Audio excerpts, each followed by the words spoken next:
Hello? Hello, sound check. Po.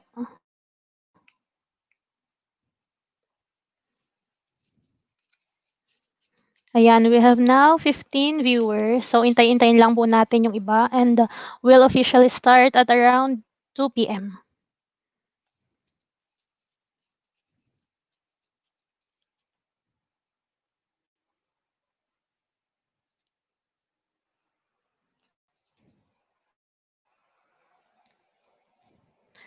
Yan, good afternoon po sa ating first 15 viewers.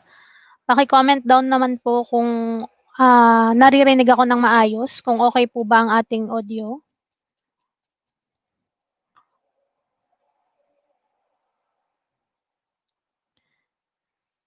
Hello po.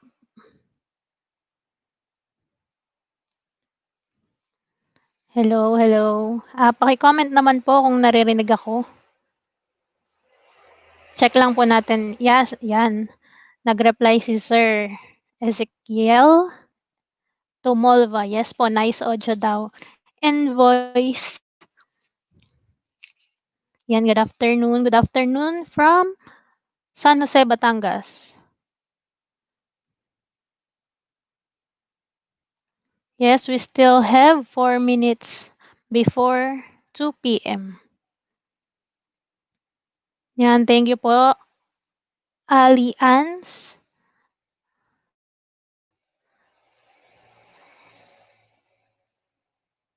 Thank you po, Ma'am Jelly. Okay, naririnig daw po tayo. Yes. Thank you po sa lahat ng nanonood from Isabela Province.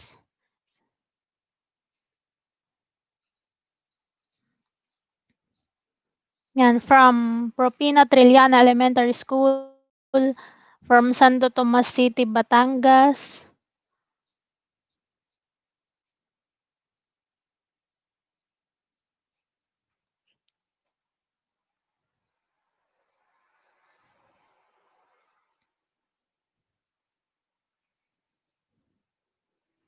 From Binyan City, Laguna.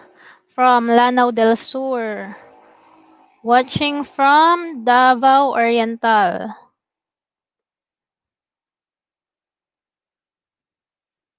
Yan, from the city of Ilagan, Isabela Province. From Tuwi, Batangas. Thank you for tuning in. So we now have 69 viewers at the moment. And 3 minutes before 2. Watching from Naga City. Yes po, Sir Joshua, meron po itong e-certificate to be sent on your email address nung kayo po ay nag-register. Watching from San Pascual, Batangas.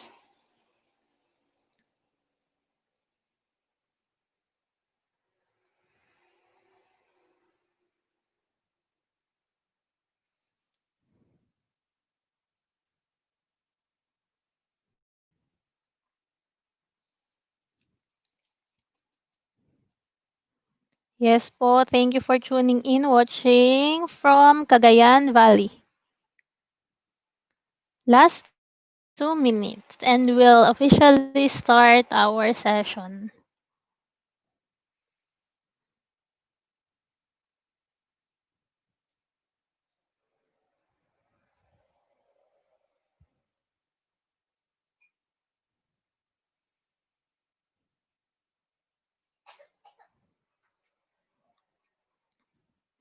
Ayan, yun pong naunang nag-hashtag kanina, hindi po hashtag learn as one PH tayo.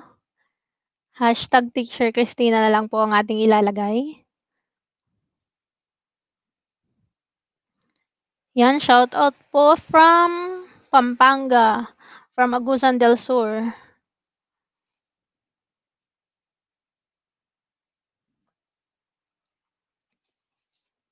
Watching from San Pablo City, Laguna, si Ma'am Joella Gueriba.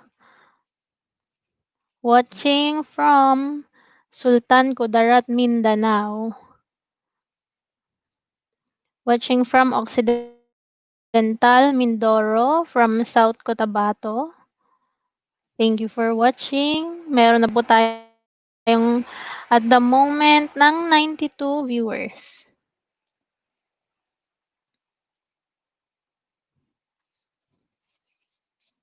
Ayan, paki-share po ng ating link, yung link na ipinost natin kanina para view po ng iba sa aking YouTube channel. Puwede rin pong pumunta sa, sa Facebook page ng Lumina Foundation for Integral Human Development.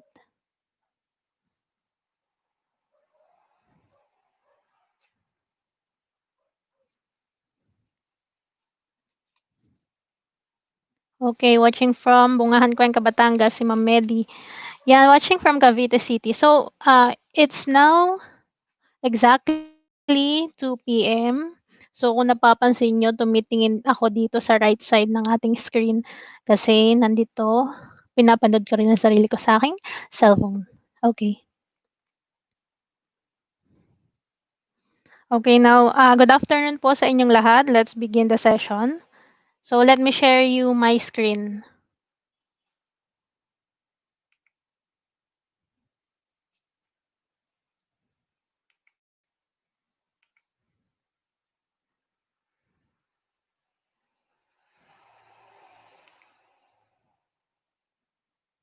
Wait lang po, i-share screen ko lang po.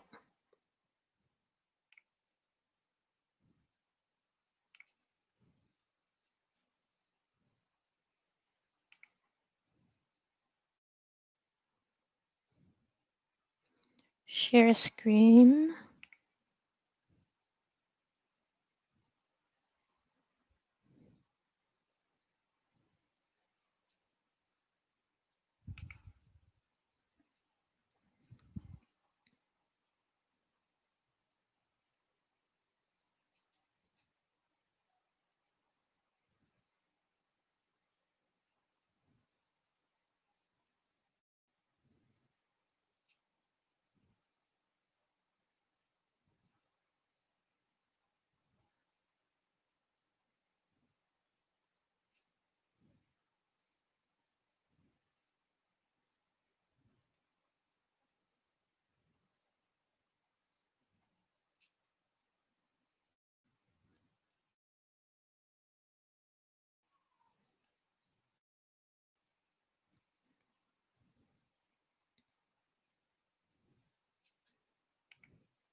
Okay, wait lang po for a moment.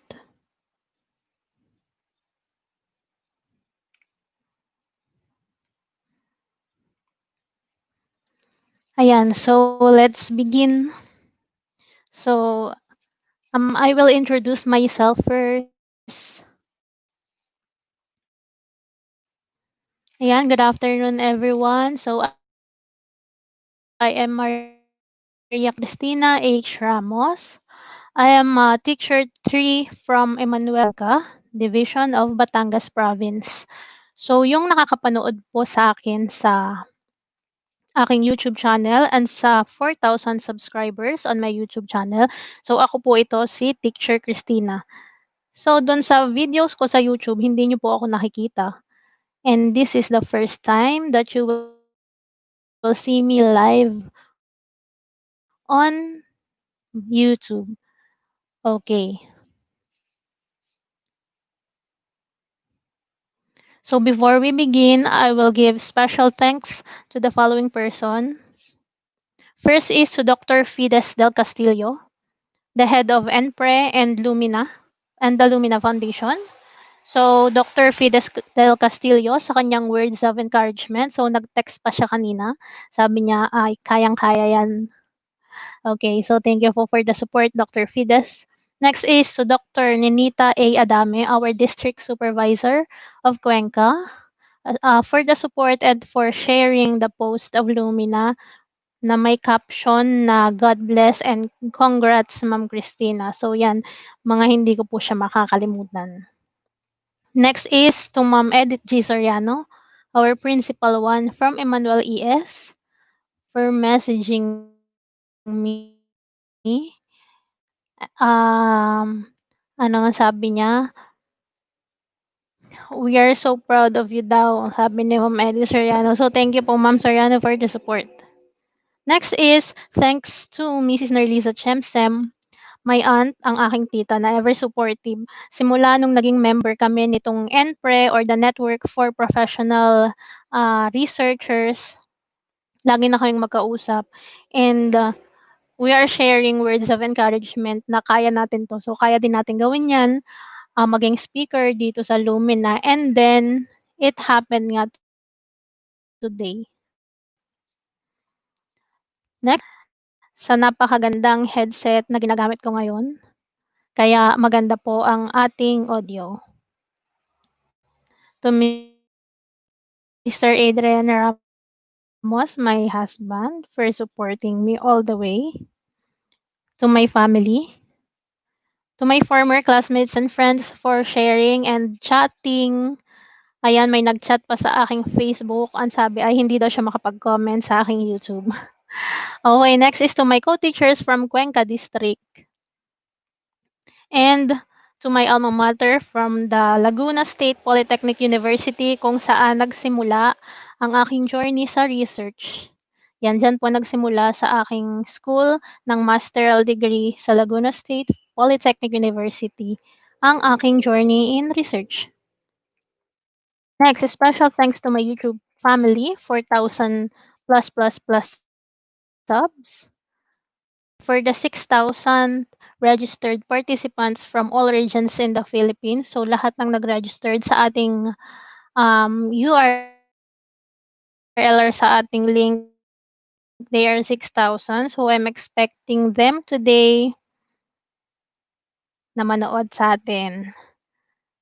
To the DepEd Open Educational Resources FB group, thanks to Canva Hacks community, to Blended Learning based on Melk's FB group, to the GATEB Ako Grade 1, 2, 3, 4, 5, 6 FB groups, to my LRMDS family, for the group of teachers who love computer, Calabarzon Teachers, DepEd New Normal, Digital Creative Philippines.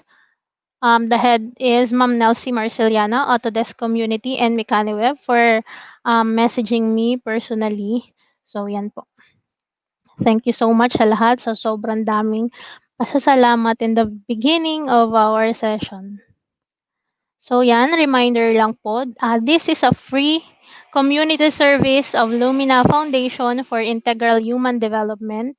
Again, this is a free community service from Lumina Foundation. Wala po itong bayad.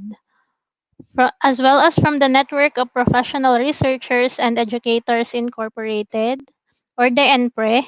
So, ini-encourage ko po kayo na i-open ang kanilang FB page and be part of our growing community. And of course, from yours truly, from Teacher Kristinna. Yan po.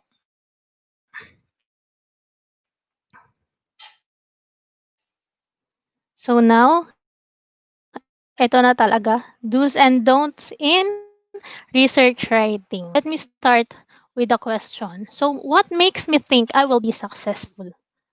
Okay, for you, viewers or teachers, or even mga hindi teachers na nanonood at the moment, what makes you think that you will be successful? Okay lang po ba mag-comment kayo ng inyong sagot?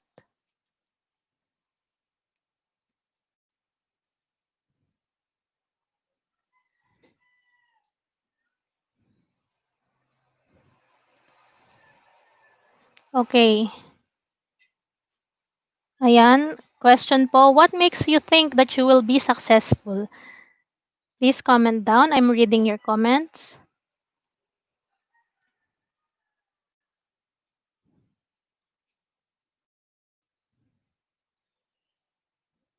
Okay, from Miss Leia Arellano Lopez is commitment and passion. Ayan, sabi ni Sir Andrew Malinaw, don't stop. Okay, thank you po sa inyong sagot. It's because of me somebody succeed.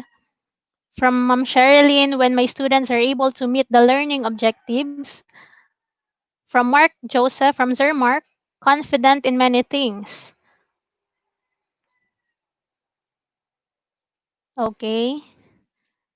Ayan, pa-shoutout daw po sa LSPU Santa Cruz Campus.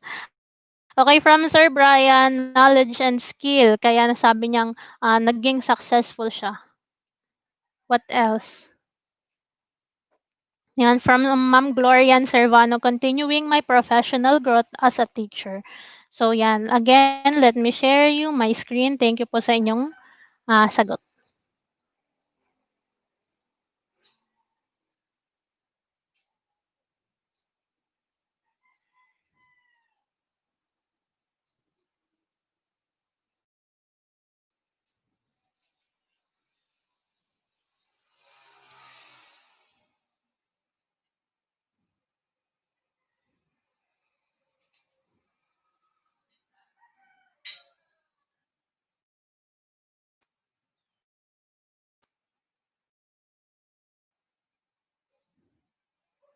Ayan, from Ma'am Risha Ching. Thank you for 243 live viewers at the moment.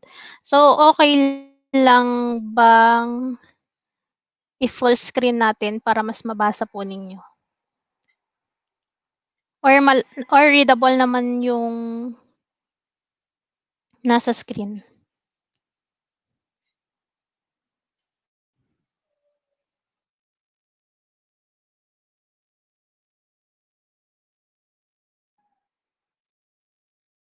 Okay. So, what makes me think I will be successful? The first answer na nakasulat dito, because I'm smarter than others. So, yan, nakalagay nga dyan, open and close parenthesis, it's bad. Siyempre, dito, wala kang kakumpetensya. Hindi mo kakumpetensya yung mga co-teachers mo, hindi mo kakumpetensya yung friends mo, yung colleagues mo, yung head mo. Ayan, wala kang kompetensya dito kundi yung sarili mo. 'Di ba po? Yung sarili mo, kung paano ka magiging successful, it's upon yourself kung paano mangyayari yun. Yan, it's because I'm a hard worker. Sabi diyan, that is better than the first statement. I will be successful because I am a hard worker. Siyempre, dapat sa lahat ng bagay, kahit hindi dito sa research writing, ginagawa natin yung best natin. As I remember from my college instructor or my college professor, sabi niya, tuwing may activities kami sa classroom nung college, do your best. Kung hindi mo rin lang gagawin yung best mo, wag mo na lang gawin. Yan, better not to do the things na gagawin mo. Kung babasta-bastahin mo lang siya, ano ba yung masasayang? Maraming masasayang. Masasayang yung effort mo, masasayang yung oras mo, masasayang yung mga tao na nag-effort para suportahan ka at basahin or panoodin or tingnan yung ginawa mo. If ginawa mo lang siya for the sake of compliance, 'di ba? If ginawa mo lang siya just to have an output na halimbawa ipapasa mo lang.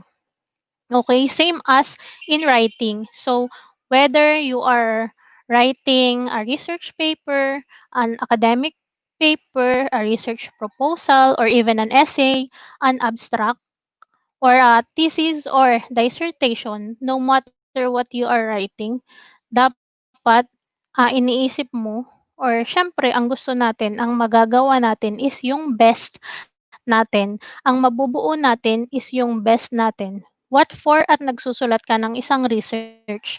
Of course, para magamit yan ng ibang tao as well as yourself. Para magamit yan ng number one, ng future researchers as a base. Magamit yan ng teachers, magamit yan ng pupil, magamit yan ng parents na sinasabi mo na respondents mo sa iyong research. 'di ba? Okay, i-full screen ko na lang daw po at maliit siya. Wait lang.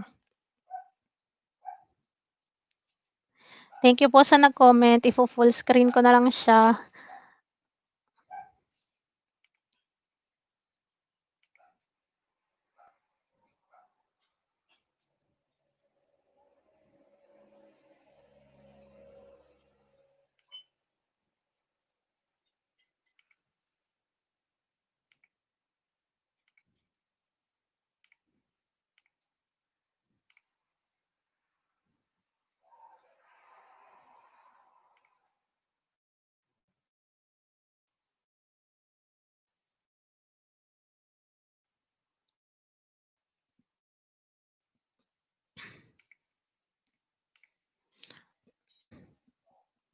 Okay.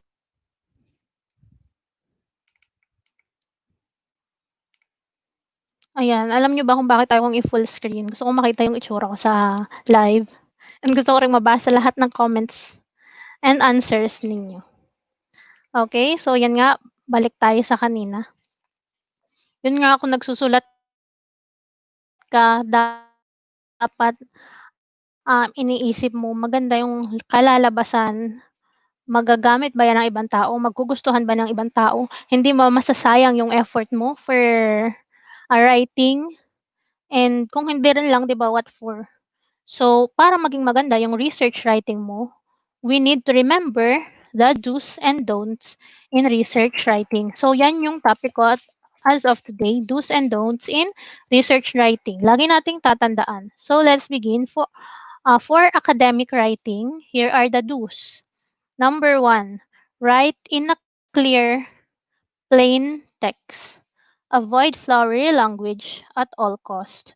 Okay, sabi diyan flowery language, iwasan daw natin yung mabubulaklak na salita sa ating research. So dito, we are not writing feature stories na kailangan ng mga flowery language, ng mga magagandang salita para maging inviting siya sa reader. This is a formal writing. So hindi yan katulad ng manliligaw mo na ang sabi ay susungkitin daw ang mga bituin. Hindi mo puwedeng ilagay 'yan do'n dahil masyado siyang mabulaklak, 'di ba? Dito hindi ka sasagutin ng, reader kung flowery language yung inyong ilalagay, tama po ba? 'Yan, dito hindi mo bobolahin ang iyong reader, okay? Because this is a formal writing. Academic writing is a formal writing. Next, number 2, do's in academic writing. Use active voice. So put your verbs to work for you and use direct, clear sentences. So ano ba yung pinagkaiba ng active voice from passive voice? So sa active voice subject is the doer of the action, while in passive voice, subject is the receiver of the action. So say for example ng active voice, the researchers gives the questionnaire to the respondents. Ayan. The researchers is your subject and gives is your verb. While in the passive voice na hindi natin dapat gamitin, the respondent was given questionnaire by the researcher. So, saan napunta yung subject mo? Napunta siya sa dulo. Ibig sabihin, siya na yung naging receiver ng ating action. So, again, another do's in academic writing, use active voice. Yan, next. Another do's in academic writing, use consistent tenses. Yan, present tense is most common in academic papers and should be used when referring to written text. So dito sa academic writing, you will always remember that past is past. So in academic writing, we need to use the simple present to describe a general truth or a habitual action. So this tense indicates that the statement is generally true in the past. Okay, again, in academic writing, we need to use consistent tenses. Next one is have someone else read your paper before you turn it in.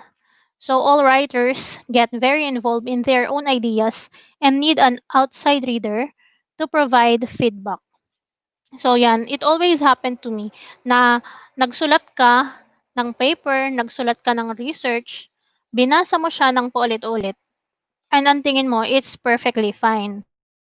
But then, nung binasa ng iba, marami pa rin siyang errors. So, laging we need to have someone else read our paper bago natin siya i-publish or bago natin siya ipakita sa iba. Because we need to be concise in our grammar. Napaka-unprofessional tingnan ng isang research writing kung marami siyang grammatical errors. Tama po ba? Okay, you are free to comment down your suggestions or your response on me on the comment box, and babasahin ko na lang siya later kasi hindi ko siya nababasa ngayon. Next naman is the don'ts in academic writing. So, don't use the first person pronouns. Like, ano ba yung mga first person pronouns? Yung I, we, me, us, my, and our. Because most readers know who is writing the paper.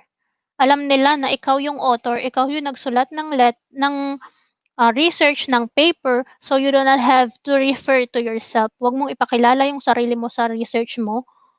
Okay, we need to use the third person pronouns.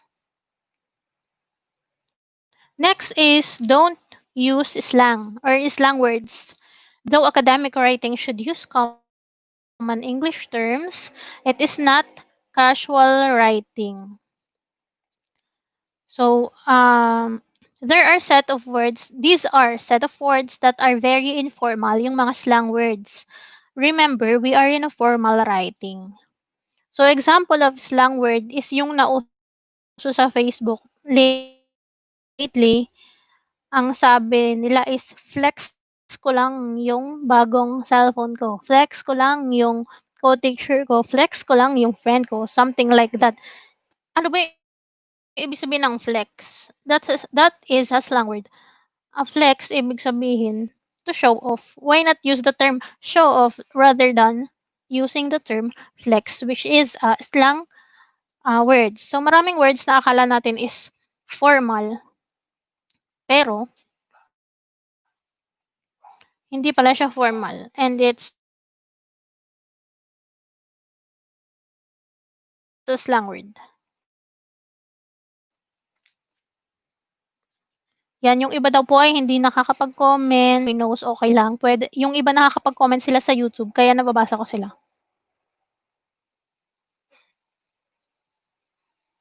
Next one, don'ts in academic writing is don't use cliche. So be careful. Cliches are easy to use. For example, ng cliche is too little or too late. It seems full of meaning, but it's considered vague and cliche in an academic paper. So ano ba yung cliche? Cliche is a phrase or a word that is very overused or lack of original thoughts. Ano, cliche makes your statements indirect, lalo lang gumugulo yung sinasabi mo dahil dito lalong nagiging hindi concise yung mga statement sa research writing mo. Dahil sa mga cliches and vague words, pampahaba lang siya, pero hindi naman siya importante. Okay. Next, don'ts in academic writing. Avoid the dictionary introduction. So, yan nung, as I remember, when I was in high school, pag gumagawa ng narratives or essay, parang magandang lagyan or magandang gamitan ng dictionary introduction. For example, collaborative learning refers to, yun na yung introduction mo. Or according to Merriam-Webster Dictionary, collaborative writing is something like that and like that. So, ano pala siya, hindi siya maganda or hindi siya dapat ilagay sa ating academic writing. Avoid the dictionary. Don'ts in academic writing. Do not annoy your reader by making notes. So yan, never put down other researchers in your writing. As what I have said a while ago, hindi mo ikatataas ang pagbababa mo sa iba. So why bakit mo sisiraan, bakit mo bibigyan ng negative remarks yung other researchers sa paper mo? Moreover, it will leave negative impression on you. So, sa inyo lang mapupunta yung negative impression. Next, don'ts in academic writing. Do not use too many abbreviations. So they shorten the text but make it more difficult to read because the reader has to repeatedly think about what each means. Never start a sentence with an abbreviation. Yan, wag niyong sisimulan ang pangungusap nyo or ang introduction nyo o ang beginning ng inyong research paper with an abbreviation. So, for example, ganito yung tamang paggamit ng abbreviation. Department of Education will provide modules to students during distance learning. So, dapat binanggit mo muna yung buong Department of Education. And then afterwards, on your second paragraph or yung sa mga sunod mo pang babanggitin na Department of Education, saka mo lang siya gagawing DepEd. Okay, so saka mo lang paiksiin yung word 'pag nabanggit mo na siya sa unahan. Dahil mag-iisip yung readers kung ano ba yung ibig sabihin ng DepEd kung hindi sila familiar dito, kung sa start pa lang, DepEd na agad yung sinulat niyo. Next, don't, do not start sentences with conjunctions. So, conjunctions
Okay.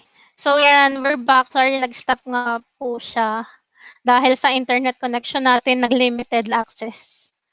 Kasi siguro dahil umuulan ngayon at the moment. Yan, okay na po ba? Bumalik na po ba? Paki-comment naman po kung hindi na siya connection lost. Yan, thank you din ma'am for sabi niya for a very comprehensive webinar. So we have 322 live. Okay na po ba? Ayan, okay na daw po. Sabi ni Ma'am Rachel Ann. Okay, okay. Thank you. So, let's go back. Wait lang po. Share screen lang ulit natin.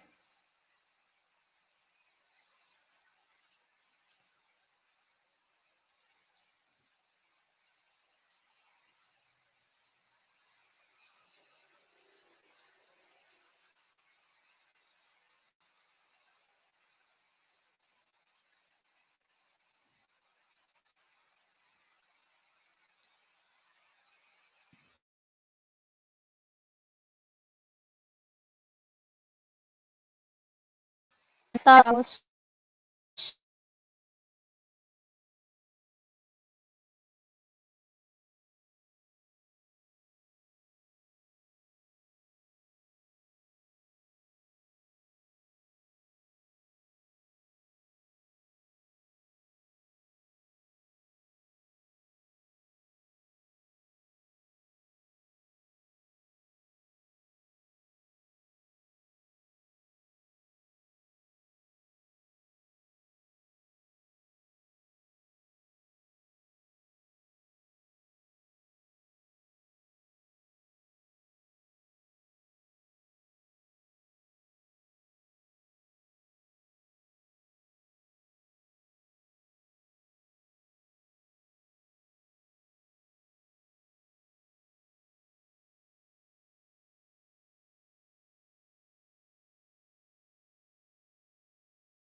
Ganito po talaga sa live screening or sa live streaming. Madami nga technical glitches na nangyayari. Ayan, okey na po ba ulit? May sound na po ba?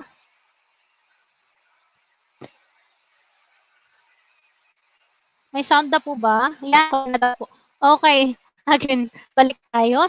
So yung choose na topic, it should be practical and feasible. So yan, baka naman kasi yung topic mo is nonsense, walang kwenta, hindi rin siya babasahin ng isang reader. Thank you po sa lahat ng nagko-comment kung nawawala yung audio natin at nawawala yung video natin. Next, choosing a topic, the do's, it should be important and ethical. So ethical, you need to apply moral rules and professional codes of conduct in doing research. So ano ba yung mga important research topics na pwede kong i-share sa inyo? It can be technology, weathering about religion, about social media, about music, about education, about health, social issues, or about environment. So napakarami pang topic. Ang maganda is yung topic mo is localized or within your community lang.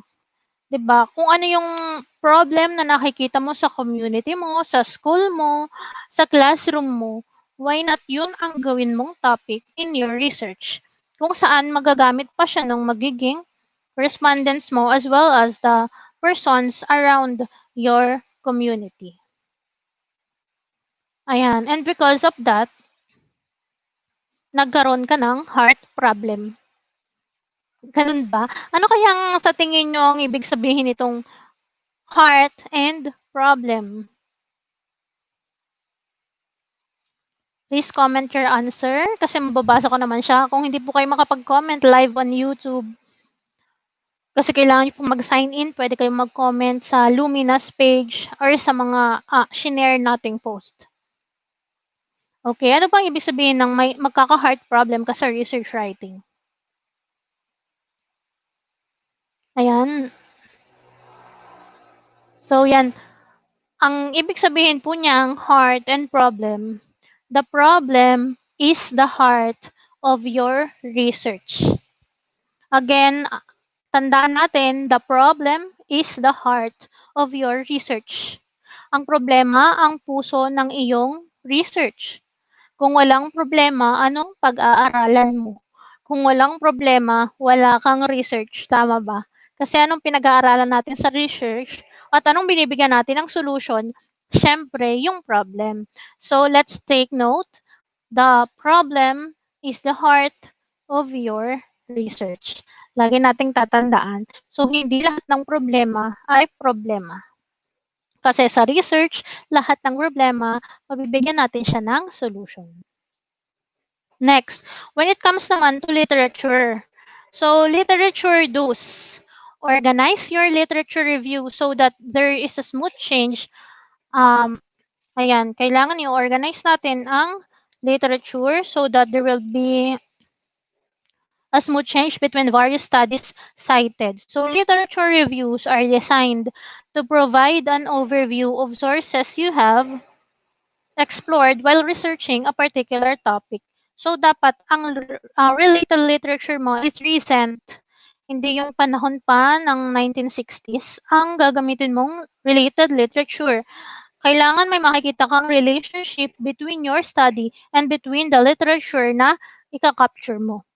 And the most important thing is do not forget to mention the author or the writer of the related literature that you are getting kung ayaw natin na ma-copyright tayo. Okay. Another one in literature, do demonstrate the relationship between the works you are citing. So, katulad nga ng sinabi ko kanina, kaya ka kumukuha ng literature is para i-relate mo siya or dahil related siya sa iyong work. So, yun pong hindi pa naka-tune in live sa atin. Um, puwede niyo pa siyang mapanood, pre-recorded live na lang siya in my YouTube channel. So 'yan, puwede niyo pa po siyang mapanood mamaya and puwede niyo pang, i-submit ang inyong output. Ano ba yung output natin is it's just a screenshot. 'Yan nakalagay nga po sa banner ko diyan. Watch the live until the end. Screenshot the thank you message of Teacher Kristinna at the last part of the live and post it on your Facebook timeline with the hashtag Teacher Kristinna and not hashtag Learn as One PH. Hindi po kami yun. Sorry po. Okay, so it's hashtag Teacher Kristinna. So para makita ko po kung sino-sino yung nanood sa atin till the end and who will receive the e-certificate of participation. Next, literature do's. Don't forget to proofread for grammar and spelling error. So for a document to correctly convey the author's intended message, it must follow the grammatical principle. So pag wrong grammar ka, what would the reader think? Maybe it's napaka-unprofessional, 'di ba? Dapat in a research writing or in academic writing, it should be error-free. Kaya nga ipo-proofread natin siya, ipapabasa natin siya sa iba, so we are sure na tama ang ating grammar. So grammatical errors daw are sign of negligence and unprofessionalism. Okay. So next is in methodology. Ano ba yung mga do's in methodology? Ayan, may yan. So kung may problem po tayo sa audio or sa video, paki-personal message na lang ako sa mga co-teachers ko na nanonood diyan. Thank you for commenting. So in methodology, do's is ask your supervisor. So walang masamang magtanong. 'Di ba sabi nga, ang nagtatanong daw is yung matatalino, ang nagtatanong yung smart, ang nagtatanong is yung person na active. 'Di ba? You should not be a person who is a know-it-all kind of person. Huwag kang maging know-it-all kind of person na akala mo alam mo na lahat, pero marami ka pa palang hindi alam, 'di ba? Mas maganda ask your supervisor. Okay, next is methodology. The do's in methodology clearly define your methods. Unreliable methods produce unreliable results, which will affect the outcome of your research. Sa methodology, um,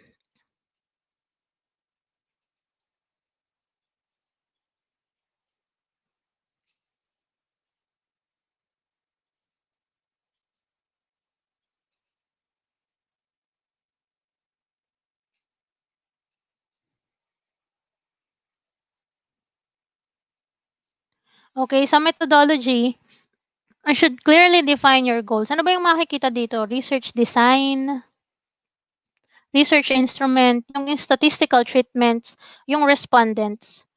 'Di ba? Through the methodology, readers can critically evaluate a study's overall validity and reliability. So next, don't advertise your incentive.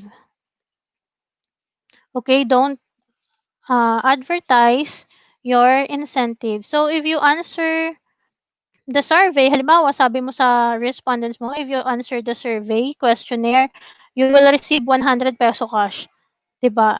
You are advertising an incentive. So that's a very wrong or that's a very don't in methodology.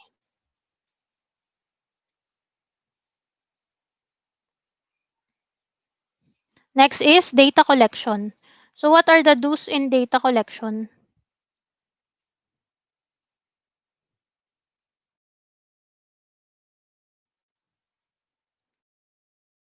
And do's in data, describe the specific data.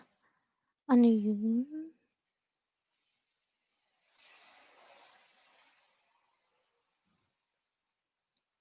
Okay, describe the specific data collection you will use. Data collection is the process of collecting information from all relevant sources to find the answer to problem. 'Di ba? Bakit ka magko-collect ng data? It's because para makabuo ka ng conclusion. 'Di ba? Dapat sunod-sunod yung paglalagay mo dito ng figures as well as ng tables. So next is data collection. don'ts, unnecessary explanation of the basic procedures. Dapat dito direct ka, dapat dito may results ka. You should make the assumption that readers possess a basic understanding of how to investigate the research problem on their own, and therefore, you don't have to go into a greater detail about a specific methodological procedure. So, alam ng mga researcher, ng mga reader, yung basic procedures na ginamit mo kasi nabasa nila yan dyan. Don't over detailed the one that you use. Next is results. Those in results, organize the layout of the result section in the same way you structure the research question in your project. So, paano ba siya i-organize? You need to use figures and tables. So, ganito siya. Sa statement of the problem mo, nakalagay yung questions mo dyan. Yung profile, what is the relationship of A to B, what is the relationship of C to D, and then dapat, pagdating sa result or sa outcome ng iyong research, sumasagot siya sa tanong saan nasa SOP mo. Number 1 pa rin ang isasagot mo sa result is profile mo. Number 2 pa din, relationship ng A to B. Number 3 pa din, relationship ng C to D. So, yun. What else? Use past tense. So, bakit past tense na siya unlike sa academic writing kanina? Past tense kasi nangyari na. At the time you are writing your report or thesis dissertation, you have already completed your study. To report what you have found, what you need to do is you need to use past tense. Next is don'ts. Confusing figures with table. Wag po tayong malilito sa table at figure sa difference nilang dalawa. So, a table are numerical values and text displayed in column, while figures are any type of illustration. Ang figures, yun yung mga chart, graph, photograph, and maps. So, wag malilito sa pinagkaiba ng figures and table. Next is conclusion. So, those demonstrating the importance of your ideas. So, based on the statistical treatment of data, you will come up with this conclusion. Ito na yung inaantayan nating matapos na problem.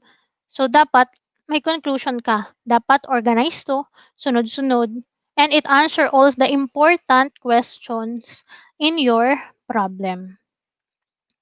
You should relate the findings to those similar studies.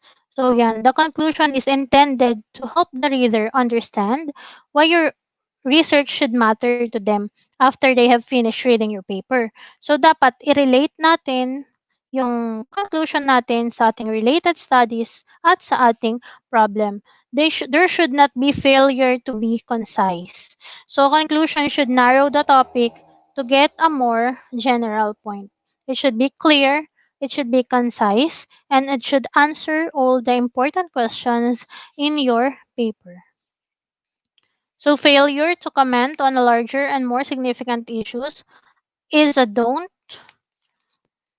Wag po nating kakalimutan na failure to comment on more significant issues is a don't. So yan po. Ayan. So dun sa pinag-screenshot natin kanina, sabi ko nga, this is just a short live. Ayan, meron lang tayong 45 minutes. So please screenshot the thank you message of me. This is the last part of the live. Post it on your Facebook timeline with hashtag Teacher Kristinna. So I'm giving you the time to screenshot it.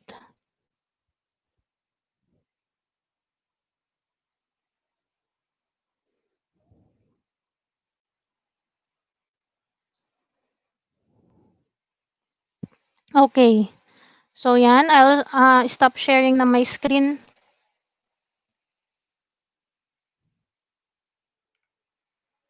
Okay, we're back. So yan po, dyan po nagtatapos yung ating session on do's and don'ts in research writing. So yan, nababasa ko na po ulit ang mga thank you messages ninyo.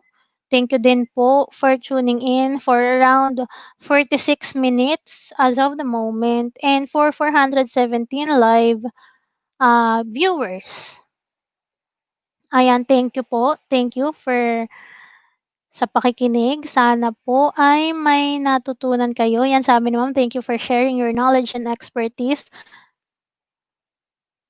Thank you po yan. Thank you din po. Okay.